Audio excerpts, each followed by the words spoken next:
Xırdavan şəhərinin ən premium binası. İcra hakimiyyətinin tam olaraq yaxınlığında.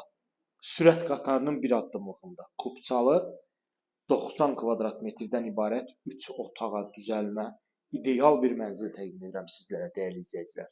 Mənzilimizin foyesidir. Görürsüz, necə gözəl genişlikdədir.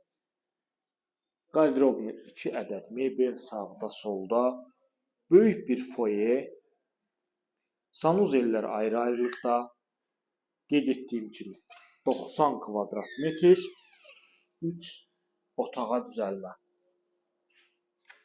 Əla təmirli, şəxsi istifadə üçün təmir olunmuş. Sanuzel qovşaqları ayrı-ayrılıqda, gördüyünüz kimi.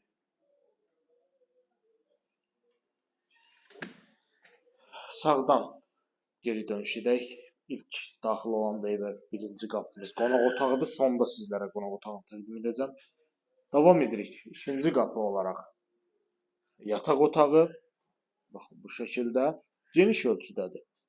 Yataq otağının eyvana çıxışı. Xırdavan şəhərinin ən gözəl komplekslərinin birində yerləşir, dəyərli izləyicilər. Bina 12 mərtəbədən ibarətdir. Mənzil yerləşir 11-ci mərtəbədə. Üzərində qanuni mərtəbə və yaşayış var. 2 ədəd sürətli lifti var. Bütün kommunallar fasiləsiz olaraq verilir.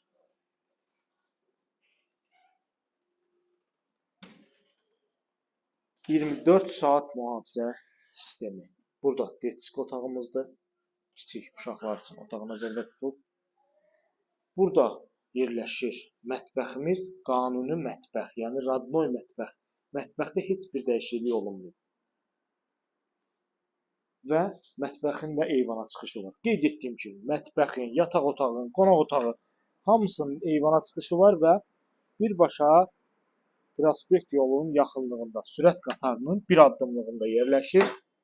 12 mərtəbəli binanın 11-ci mərtəbəsidir. 2 ədəd sürətli lifti var. Kupçalı mənzildir. İndi isə keçək mənzilimizin qonaq otağının çəkilişini sizlərə təqdim edim. İlerləyirik. Burada yerləşir qonaq otağımız.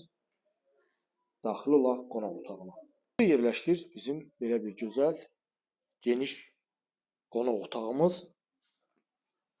Baxın, gördüyümüz kimi. Mənzilimiz əşyalı və əşyasız şəkildə satılır, dəyərli izləyicilər. Biz sizə əşyalı və əşyasız qiymətini qeyd edəcəyik. Maraqlanan şəxslər buyurub əlaqə saxlaya bilərlər. Ətraflı məlumat almaq üçün kanalımıza abunə olursunuz. Bizimlə əlaqə saxlayırsınız. Bu da eyvan hissəsi. Bu günə bu qədər. Növbəti çəkilişdə görüşənədək.